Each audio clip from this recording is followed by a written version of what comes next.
Jujutsu Kaisen के episode 3 की starting में हमें दिखाया जाता है कि जुजुत्सु टेक के फर्स्ट ईयर को ज्वाइन करने वाली तीसरी जो मेंबर होती है वो टोक्यो आ जाती है और यहाँ पे ये अपनी एक फ्रेंड सावरी को याद करती है और इसका हमेशा से ही सपना था कि ये टोक्यो आए। जबकि इस तरफ स्टेशन के बाहर यूजी और मेगुमी दोनों ही उस थर्ड स्टूडेंट का इंतजार कर रहे होते हैं और यूजी पूछता है कि आखिर इनकी क्लास इतनी छोटे क्यों है और इनके फर्स्ट ईयर में सिर्फ 3 ही स्टूडेंट क्यों हैं। तो मेगुमी बताता है कि बहुत ही कम लोग कर्सेस को देख सकते हैं और उनमें से भी बहुत कम ही सोर्सरर बन पाते हैं और वैसे भी इससे पहले जुजुत्सु टेक के अंदर नए स्टूडेंट्स को नहीं लिया जाता था, लेकिन हाल ही में नए स्टूडेंट्स को भी ज्वाइन करने दिया जा रहा है। और तभी यहाँ पे गोजो आ जाता है और ये कहता है कि यूजी तुम्हारी ये यूनिफॉर्म तो वाकई में काफी कमाल की लग रही है और वैसे मैं बता दूं कि मैंने ही कस्टम ऑर्डर दिया था और इसलिए ही तुम्हारी यूनिफॉर्म के अंदर एक हुडी भी है। और क्योंकि नोबारा चाहती थी कि ये सभी लोग ही इस स्टेशन पे मिले, इसलिए ये सभी ही इंतजार कर रहे होते हैं। और जब नोबारा यहाँ पे पहुँचती है तो ये देखती है कि यहाँ पे एक बंदा है जो कि मॉडल्स को ढूंढ रहा है। तो ये उसके पास जाके गुस्से से कहते है कि लो मैं आ गई और अब जल्दी से मेरा इंटरव्यू ले लो और क्या मैं तुम्हें अच्छी नहीं लग रही हूँ और क्या मैं मॉडलिंग के लिए सही नहीं रहूंगी। तो ये बेचारा डर के मारे यहाँ से भागने लगता है, लेकिन तभी गोजो नोबारा को अपने पास बुलाता है। तो ये गोजो के पास आके कहती है कि अरे तुमने आंखों पे पट्टी क्यों बांध रखी है। जिसके बाद ये एक लॉकर के अंदर अपना सारा सामान रख देती है और ये अपना नाम नोबारा कुकीसाकी बताती है। और तुम लड़कों को तो ना सोना चाहिए कि तुम लोगों के ग्रुप में एक लड़की आ गई है, वो भी मेरी जैसी। और इस तरह मेगुमी और यूजी अपना नाम बताते हैं तो नोबारा इन पे ज्यादा कुछ ध्यान नहीं देती है। और तभी गोजो कहता है कि आज हम जो पहली बार मिले हैं तो चलो चल के एक टूर करके आते हैं। और इस चीज को सुन के नोबारा और यूजी ये दोनों ही काफी ज्यादा एक्साइटेड हो जाते हैं और ये सोचने लगते हैं कि ये लोग कहाँ पे जाएंगे। तो गोजो कहता है कि इस चीज को तो तुम दोनों मुझ पे छोड़ दो, मैं लेके चलूंगा तुम सभी को। और कुछ देर बाद गोजो इन सभी को ही एक पुरानी बिल्डिंग के पास ले आता है और इसी के पास में एक कब्रिस्तान भी होता है और इसी वजह से इस बिल्डिंग के ऊपर कुछ कर्जेस ने कब्जा कर लिया है। और मेगुमी बताता है कि पास में कब्रिस्तान होने की वजह से इस बिल्डिंग के ऊपर काफी बुरा असर पड़ा है और कर्जेस बड़ी ही आसानी से ऐसी जगहों पे कब्जा कर लेते हैं। तभी नोबारा कहती है कि जरा रुको, एक जुजुत्सु स्टूडेंट को तो इस बारे में पहले से पता होना चाहिए है ना, तो तुम ये दोबारा क्यों बता रहे हो। और ये लोग नोबारा को बताते हैं कि यूजी ने किसी तरीके से सुकुना की एक फिंगर को निगल लिया था और इसी वजह से इसे ये ताकत मिली है, इस वजह से इसे अभी ज्यादा चीजें भी पता नहीं है। और इस चीज को सुनकर नोबारा को यूजी से घिनाने लगती है और ये कहती है कि क्या तुमने सच में कर्स्ड ऑब्जेक्ट जैसी किसी घिनौनी चीज को निगला है। और तभी गोजो बताता है कि ये एक तरीके का टेस्ट है नोबारा और यूजी के लिए। और यूजी कहता है कि किसी भी कर्ज को मारने के लिए कर्ज की जरूरत पड़ती है। तो गोजो कहता है कि तुम चिंता मत करो, तुमने सुकुना की एक फिंगर खाई है तो तुम भी आधे कर्ज बन चुके हो और बाकी मैं तुम्हें एक वेपन दे देता हूँ। और फिर गोजो इसे एक नाइफ देता है जिसे स्लॉटर डीमन के नाम से भी जाना जाता है और इसके अंदर भी कर्स्ड एनर्जी होती है। और तुम कोशिश करना कि तुम गोजो की पावर को इस्तेमाल ना करो, क्योंकि अगर तुम ऐसा करते हो तो तुम बड़ी आसानी से कर्जेस को तो हरा तो दोगे, लेकिन तुम जाने अनजाने में नोबारा को भी नुकसान पहुंचा सकते हो।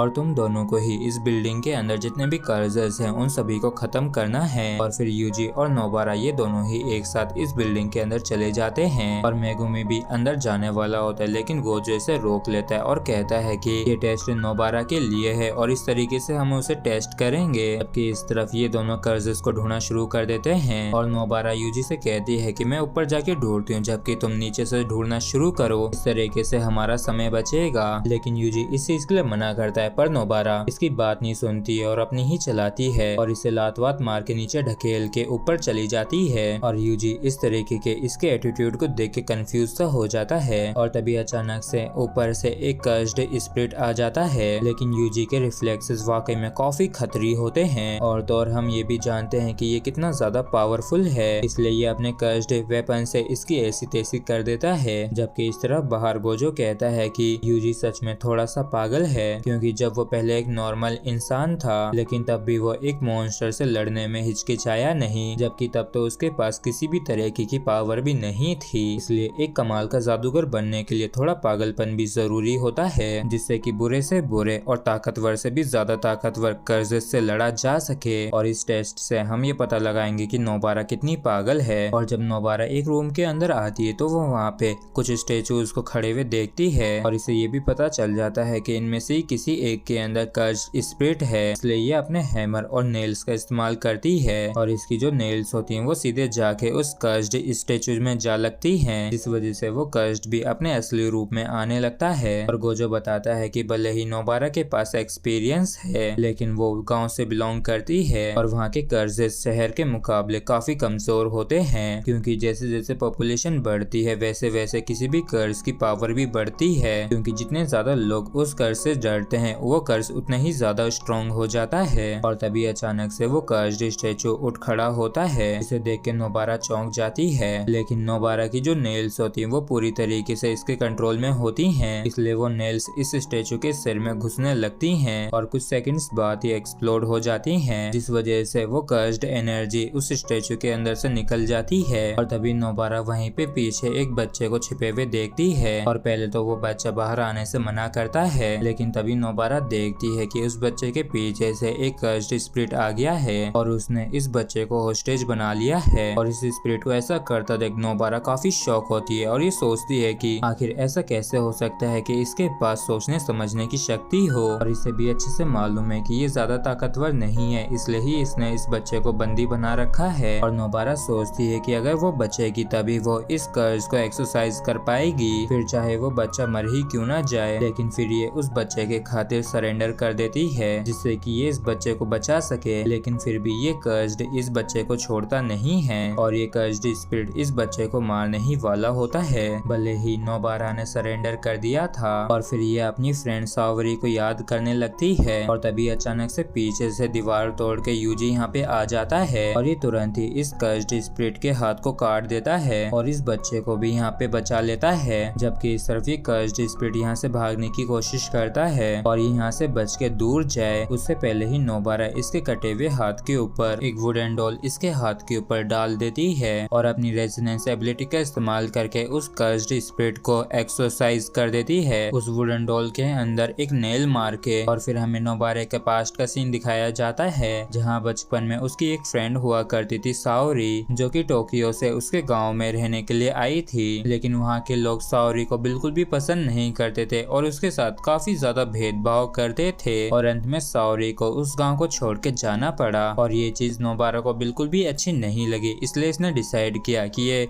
जुजुत्सु टेक को ज्वाइन करेगी, क्योंकि ये हमेशा से ही टोक्यो आना चाहती थी। तो यूजी से कहता है कि तो मतलब कि तुमने बस थोड़े से पैसे को ही बचाने के लिए जुजुत्सु टेक को ज्वाइन किया, क्योंकि तुम टोक्यो आने के पैसों को खर्च नहीं करना चाहती थी। तो नोबारा कहती है कि अगर मैं कुछ और समय उस गांव के अंदर रुकती तो मैं पक्का ही मर जाती, और अच्छा हुआ कि मैं यहाँ पे आ गई जिससे कि मैं साओरी से भी दोबारा मिल पाऊंगी। और तुम ये सारी चीजें छोड़ो, तुम तो ये बताओ कि तुमने कैसे उस दीवार के अंदर छेद किया और तुम्हारे अंदर इतनी पावर कहाँ से आई जिससे कि तुम इतनी मोटी दीवार को तोड़ सके। तो यूजी कहता है कि ये तो नॉर्मल है ना, ये तो कोई भी कर सकता है ना। तो नोबारा कहती है कि क्या ये तुम्हें नॉर्मल लगता है, चलो छोड़ो, वैसे भी मैं तुम्हें शुक्रिया अदा करना चाहती हूँ। और इस मिशन के बाद वो बच्चा अपने घर वापस से लौट जाता है और गोजो कहता है कि तुम सभी ने ही काफी बढ़िया किया है, इसलिए मैं तुम सभी को ही बाहर डिनर करवाने के लिए ले चलूंगा। और तभी नोबारा को याद आता है कि इसका जो बाकी का सामान है वो अब भी स्टेशन के लॉकर में ही है, इसलिए ये यूजी से जाके उसे लेके आने के लिए कहता है, लेकिन यूजी इसके लिए साफ साफ मना कर देता है। तो इन दोनों के बीच में इसी चीज को लेके बहस होने लगती है और ये दोनों ही कहने लगते हैं कि मैंने ही उस कर्ज को हराया है। और यूजी मेगुमी से कहता है कि अरे भाई तुम मेरे दोस्त हो ना, तुम मेरा साथ दो ना, लेकिन इस तरफ मेगुमी फोन में लगा होता है और ये इन दोनों को पूरी तरीके से इग्नोर कर देता है। तो गोजो बताता है कि मेगुमी इसलिए अभी गुस्सा है क्योंकि मैंने इसे आने से रोक दिया था, क्योंकि ये भी वहाँ पे कर्ज्ड स्पिरिट को एक्सरसाइज करना चाहता था और इसी वजह से ये अभी थोड़ा गुस्सा है। और फिर हमें अगले महीने का सीन दिखाया जाता है जहाँ